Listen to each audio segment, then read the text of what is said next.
దేశంలో రాష్ట్రంలో ఎప్పుడు పడితే అప్పుడు ఎక్కడ పడితే అక్కడ దళితులపై హత్యలు, అత్యాచారాలు, దౌర్జన్యాలు అగ్రవర్ణాలకు పెండెంట్ హక్కుగా మారినట్లు ఈ ప్రభుత్వాల పనితీరుగా ఉందని బద్వేల్ దళిత ప్రజా సంఘాల నాయకులు ఆరోపించారు.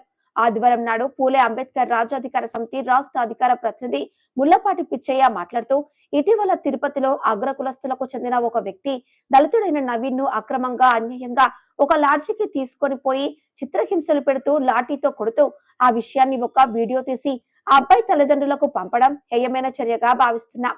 రాష్ట్రంలో కూటమి ప్రభుత్వం వచ్చిన దగ్గర నుండి దళితులను టార్గెట్ చేసి హింసిస్తూ, వెలివేస్తూ, భౌతిక దాడులు చేస్తూ పైశాచిక ఆనందం పొందుతూ ఉంటే మరి దళితుల రక్షణ చట్టాలు ఏమయ్యాయని ఆయన పేర్కొన్నారు. ఇప్పటికైనా దళితుల ఉన్న రక్షణ కవచముగా ఉన్న దళితుల చట్టాన్ని చేస్తూ అధికారులు, పాలకులు చూస్తూ ఉన్నారే గాని వారికి న్యాయం జరగడంలో విఫలమయ్యారని ఆరోపించారు. ఇప్పటికైనా దళితుల్లో ఉన్న రక్షణ కవచంగా ఉన్న దళితుల చట్టాన్ని చేస్తున్న అధికారులు, పాలకులు చూస్తూ ఉన్నారే గాని వారికి న్యాయం జరగడంలో విఫలమయ్యారని ఆరోపించారు. దళితులపై దాడులు ఆపకపోతే దళితులంతా ఏకమై దాడులకు ప్రతి దాడులు చేయడానికైనా వెనకాడబోమని ఆయన హెచ్చరించారు. కార్యక్రమంలో కేవీఎస్ జిల్లా కార్యదర్శి బండి జకరయ్య, సీనియర్ దళిత నాయకుడు బత్తలకూరి కేశవయ్య, ఎంఆర్పీఎస్ జిల్లా అధ్యక్షుడు శిఖామణి, దళిత హక్కుల పోరాట సమితి జిల్లా కార్యనిర్వాహక కార్యదర్శి పడిగ వెంకటరమణ, రాజశేఖర్ తదితరులు పాల్గొన్నారు.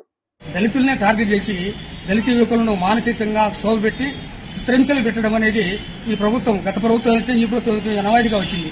ముఖ్యంగా తిరుపతిలో ఒక నవీన అబ్బాయిని అక్కడ ఒక పొలిటికల్ లీడర్ తీసుకుపోయి లాడ్జిలో కొట్టి అతని చిత్రహింసలు చేసి ఆ వీడియో తీసి వాళ్ళ నవీన నాయనకు పంపడం అనేది దుర్మార్గం చర్యగా మేము భావిస్తున్నాం.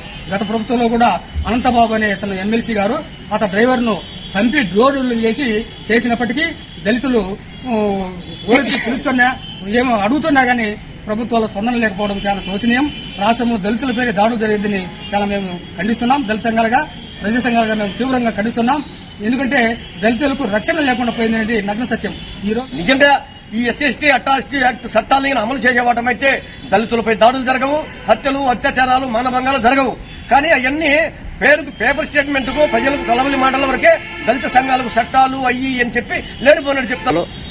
మరి నేడు ఇటీవలనే తిరుపతిలో వరుసగా జరుగుతున్నాయి. గతంలో ఒక పిల్లోడు బైక్ లో వస్తుంటే వాడిని కొట్టి కళ్ళ కారం కొట్టేసి మా వీధిలోంచి వస్తున్న వాడు బైక్ ను ఒక దళితుడు అని చెప్పి ఎంత నీచమైన పని ఆ అబ్బాయిని కొట్టేసాడు. మరి ఇటీవల ఒక అబ్బాయిని లాడ్జీలో బంధించి వాడిని భయంకరంగా కొట్టి వాడి ఒళ్ళంతా క్షుణ్ణమయ్యేట్టు చేసి వాళ్ళ నాయనకు వీడియో తీసి పంపడం చాలా చిగ్గుచేటే పని. మేము ఒకటే చెప్తాను, మీరు కొట్టే మాకు దెబ్బలు తగిలితే మేము కొట్టే మీకు దెబ్బలు తగలవా? కనుక జాగ్రత్త. ఎస్సీ ఎస్టీ జోలికి వచ్చినారంటే కబడార్. మేము చెప్పేది ఒకటే, ఏ పొద్దుైతే తిరగబడతామో ఆనాడే నిజమైన స్వాతంత్ర్యం వస్తుంది వచ్చిందని కూడా మేము చెప్తున్నాము. మరి తిరుపతిలో నిన్న జరిగిన సంఘటన చాలా ఘోరమైనది. అదేవిధంగా అన్ని లెక్కల సంఘటనలు జరుగుతున్నాయి. మరి ప్రభుత్వం గట్టి చర్య చేపట్టాలి. కానీ కోనేరు రంగారావు సిఫారసులు ఒకటి ఈ రాష్ట్రంలో ఉన్నాయి. మరి ఆ సిఫారసులు అమలు చేస్తే దాని ద్వారా ఎస్సీ ఎస్టీ చట్టాలు కూడా గట్టిగా అమలయ్యేదానికి అవకాశం ఉంటుంది. మరి ప్రతి శనివారం పాటు డీఎస్పీ, ఎస్పీ, కలెక్టర్ అందరూ కూడా దళితపేటలో పనుకోవాలా. కానీ అవగాహన సదస్సులు పెట్టాలి. ఇట్లాంటి అధికారులు ఎవరు పట్టించుకోక, ఈ కోనేరు రంగాల సిఫారసులను పట్టించుకోక ఈ యొక్క దాడులు కొనసాగుతున్నాయి. ఇప్పటికైనా జిల్లా కలెక్టర్ ఒకరోజు 2 సార్లు ఈ నైట్ దళితవాడలో నిద్ర చేయడం జరిగింది. అదే పాటుగా ఎస్పీ కూడా నైట్ నిద్ర చేయడం దళితపేటల్లో. అట్టే డీఎస్పీ, ఎస్ఐలు, సిఐలు అవగాహన కల్పించాలా. ఇలాంటి దాడులు ఎప్పుడు పునరావృతం కాకుండా చూసుకోవాల్సిన బాధ్యత పోలీస్ శాఖ ఉంది. అదే తిరుపతిలో జరిగిన ఒక సంఘటన, ఒక దళిత యువకుడిని దారుణంగా కొట్టి అతన్ని దండం పెట్టినా గానీ, కాళ్లు పట్టుకునే గానీ అతన్ని వదిలిపెట్టకుండా భయంకరంగా కొట్టిండు ఒక వ్యక్తి, ఒక అగ్రకులమైన వ్యక్తి.